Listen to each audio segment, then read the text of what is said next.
दोस्तों आज हम बात करेंगे 2021 के G7 समिट में रिलीज हुए कैरिबिस बे कम्युनिके की, जो G7 कंट्रीज का जॉइंट स्टेटमेंट है। ये इन कंट्रीज के ग्लोबल इश्यूज पर स्टैंड और फ्यूचर जियोपॉलिटिक्स के डायरेक्शंस को दर्शाता है, जिसे हम इस वीडियो में समझेंगे। G7 दुनिया के वेल्थिएस्ट कंट्रीज का ग्रुपिंग है, जो लगभग 40% ऑफ वर्ल्ड्स जीडीपी को रिप्रेजेंट करता है और इसलिए ये काफ़ी इंपॉर्टेंट है। तो आइए अब हम देखते हैं कि इस स्टेटमेंट और G7 के हेड्स ने किन किन मेजर इश्यूज के बारे में क्या बोला और उसका जियोपॉलिटिकल और वर्ल्ड ऑर्डर के लिए क्या इंप्लीकेशन है। दोस्तों मैं हूं आदर्श गुप्ता और स्वागत है आपका स्टडी IQ में। अगर आप इस लेक्चर से रिलेटेड PDF या इंपॉर्टेंट डॉक्यूमेंट चाहते हैं तो आप मेरा टेलीग्राम चैनल ज्वाइन कर सकते हैं। Here is the link and you can also follow me on Instagram for regular updates. सबसे इंपॉर्टेंट इशू था चाइना। G7 कंट्रीज ने स्टेटमेंट में चाइना को कॉल आउट करते हुए उसे शिनजियांग में उइगुर्स के ह्यूमन राइट्स को रिस्पेक्ट और हांगकांग में high degree of autonomy ensure करने की मांग की as per the Sino British joint declaration. इसके अलावा चाइनीज इकोनॉमिक पॉलिसीज में अनफेयर प्रैक्टिसेस पर कलेक्टिव अप्रोच की बात भी हुई, ताकि इन्हें काउंटर कर ट्रांसपेरेंट ग्लोबल इकोनॉमी को बिल्ड किया जा सके। बाइडेन ने कहा कि China should act more responsibly ताकि इंटरनेशनल नॉर्म्स को इंश्योर किया जा सके। इसके अलावा कोविड के वुहान इंस्टीट्यूट ऑफ वायरोलॉजी में ओरिजिन को लेकर जो स्पेकुलेशंस हैं उस पर प्रॉपर इन्वेस्टिगेशन की इंपॉर्टेंस की बात भी कही गई। हालांकि चाइना ने इसके खिलाफ अपना पॉइंट रखते हुए G7 कंट्रीज को इंपीरियलिस्ट बताया और कहा कि वो दौर अब खत्म हो चुका है जब वेस्ट के कुछ देश पूरी दुनिया की किस्मत डिसाइड करते थे। ताइवान इशू पर भी कम्युनिके ने क्लियरली कहा कि G7 free and open Indo Pacific को लेकर कमिटेड है, जो इंटरनेशनल रूल बेस्ड ऑर्डर को एंश्योर करेगा। इस कॉन्टेक्स्ट में ताइवान स्ट्रेट के अक्रॉस पीस और स्टेबिलिटी काफ़ी इंपॉर्टेंट है। G7 ने ताइवान स्ट्रेट के अक्रॉस डिस्प्यूट्स को पीसफुली रिजॉल्व करने पर जोर दिया और इसे ताइवान न्यूज़ ने वेलकम भी किया। इसके साथ G7 ने ईस्ट और साउथ चाइना सीज में भी पीस और सिक्योरिटी के कंसर्न्स को जाहिर करते हुए किसी भी चाइना लेड यूनिलेटरल अटेम्प्ट को क्रिटिसाइज किया। ये इंडो पैसिफिक के राइजिंग इंपॉर्टेंस को दर्शाता है, जहां 21वीं सेंचुरी की सबसे क्रूशल जियोपॉलिटिकल चर्निंग होने वाली है। इसका इंडिया के लिए भी इंपॉर्टेंस बढ़ जाता है, जो क्वाड के थ्रू इंडो पैसिफिक में सिक्योरिटी को इंप्रूव करने पर जोर दे रहा है, बढ़ते चाइनीज प्रेजेंस के चलते। इसके अलावा BRI के तहत पूरी दुनिया में राइजिंग चाइनीज इन्फ्लुएंस को काउंटर करने के लिए G7 ने ऑल्टरनेट इंफ्रास्ट्रक्चर प्लान बनाया, जिसका नाम है build back better world B3W। इसकी बात करें तो ये एक ट्रांसपेरेंट इंफ्रास्ट्रक्चर पार्टनरशिप होगा और डेवलपिंग नेशन की $40 ट्रिलियन की नीड को 2035 तक फुलफिल करेगा। रीटर्स की रिपोर्ट के हिसाब से बाइडेन के एक ऑफिशियल ने यह क्लेम किया है कि ये सिर्फ चाइना को काउंटर करने के लिए नहीं है, बल्कि एक पॉजिटिव ऑल्टरनेटिव होगा जो बिना किसी इंपीरियलिस्ट एम्बिशन के बेटर क्वालिटी इंफ्रास्ट्रक्चर इंश्योर करेगा।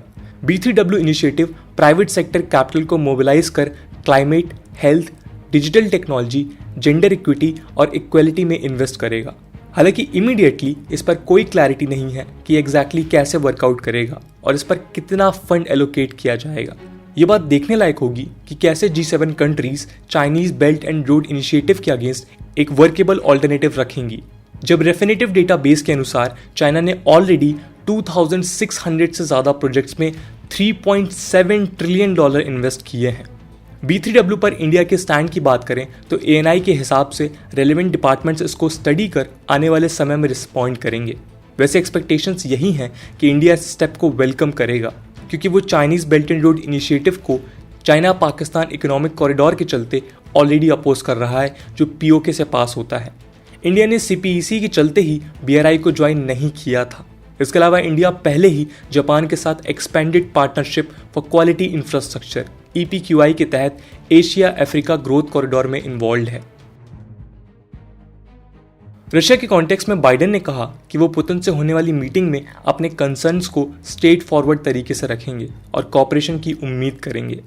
G7 2014 तक G8 हुआ करता था, जिसमें से रशिया को क्राइमिया इन्वेजन के बाद निकाल दिया गया था और तब से रशिया का झुकाव चाइना की तरफ बढ़ने लगा है। यही वजह है कि G7 कम्युनिके ने रशिया के साथ म्यूचुअल इंटरेस्ट पर कॉपरेशन की बात तो कही, लेकिन उसे अपने डीस्टेबलाइजिंग बिहेवियर को रोकने के लिए भी कॉल आउट किया। साथ ही उसे ह्यूमन राइट्स ऑब्लिगेशंस के तहत सिविल सोसाइटी क्रैकडाउन्स, दूसरे देशों के डेमोक्रेटिक सिस्टम्स में इंटरफेयर और रशियन साइबर क्रिमिनल्स को सपोर्ट करने के खिलाफ वार्न किया। बाइडेन ने कहा कि अगर उनके देश में कोई है जिसने रशिया के खिलाफ क्राइम किया है तो वो उन्हें पनिश करने के लिए कमिटेड है और रशिया को भी ऐसा ही करना चाहिए। इसके अलावा इंडियन पीएम मोदी ने one earth one health approach पर भी जोर दिया ताकि कोविड जैसे ग्लोबल पैंडेमिक के साथ इफेक्टिवली डील किया जा सके। इस कॉन्टेक्स्ट में उन्होंने कोविड-19 वैक्सीन रिलेटेड पेटेंट प्रोटेक्शंस के अपलिफ्टमेंट में सपोर्ट मांगा है और फ्यूचर पैंडेमिक से डील करने के लिए ग्लोबल एफर्ट की बात की है। पीएम मोदी के one earth one health idea को एंजेला मर्केल और ऑस्ट्रेलिया ने खुलकर समर्थन दिया है।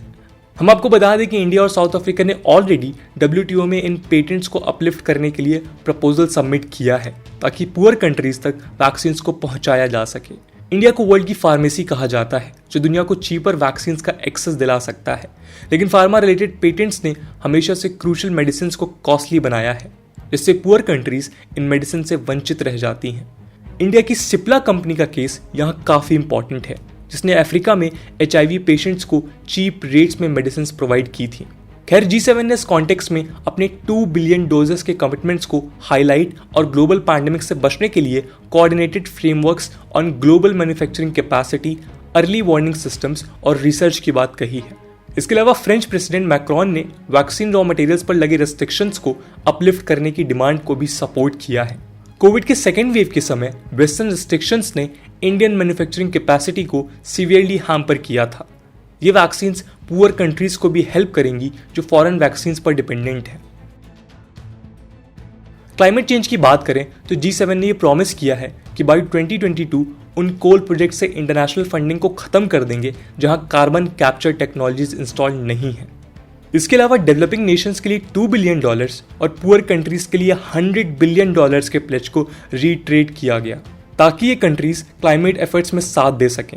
लेकिन एनर्जी एक्सपर्ट्स कह रहे हैं कि G7 का खुद के देशों में कोल को खत्म करने पर एग्जैक्ट डेट्स पर डिसीजन ना होना क्लाइमेट एफर्ट्स को कमज़ोर करेगा, क्योंकि ये कंट्रीज मिलाकर 25% पॉल्यूशन एमिट करती हैं। ANI के हिसाब से पीएम मोदी ने जॉइंट क्लाइमेट एफर्ट्स की बात करते हुए हाईलाइट किया कि इंडिया इकलौती G20 कंट्री है जो पेरिस कमिटमेंट्स को मीट करने के रास्ते पर है।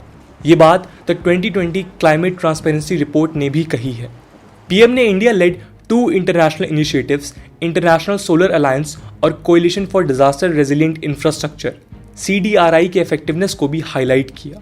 उन्होंने ये भी कहा कि डेवलपिंग कंट्रीज को बेटर क्लाइमेट फाइनेंस और टेक्नोलॉजी का एक्सेस इंश्योर करना ज़रूरी है, जिसमें G7 कंट्रीज हेल्प कर सकती हैं। इन टोटालिटी इस पूरे समिट ने एक रिन्यूड कमिटमेंट को सेफगार्ड इंटरनेशनल ऑर्डर और वेस्टर्न यूनिटी की तरफ इशारा किया है। कई स्कॉलर्स क्लेम करते रहे हैं कि ट्रंप एरा में इंटरनेशनल ऑर्डर ने कई डिसरप्शंस देखे। यूएस का Paris climate deal, Iran nuclear deal और TPP जैसे मल्टीलेटरल डील से यूनिलेटरल विड्रॉल और WTO की फंक्शनिंग का ऑब्स्ट्रक्शन इसके कुछ एग्जाम्पल्स हैं। G7 के जॉइंट स्टेटमेंट का एक कॉम्प्रिहेंसिव एफर्ट पर जोर देना इन डिसरप्शंस को अंडू करने की तरफ संकेत है। एंजेला मर्केल ने यूएस की फॉरेन पॉलिसी के रिटर्न टू नॉर्मल की बात कही। खैर, ग्लोबल जियोपॉलिटिक्स का फ्यूचर क्या होगा और ये रिन्यूड वेस्टर्न यूनिटी चाइना के एम्बिशंस को काउंटर कर पाएगी या नहीं, ये तो हम आने वाले समय में ही देख पाएंगे। दोस्तों, आज की वीडियो के लिए इतना ही। आई होप आपको वीडियो पसंद आया होगा और अगर पसंद आया है तो अपने दोस्तों के साथ शेयर करना ना भूलें। हम मिलते हैं अगले वीडियो में, तब तक के लिए जय हिंद, जय भारत।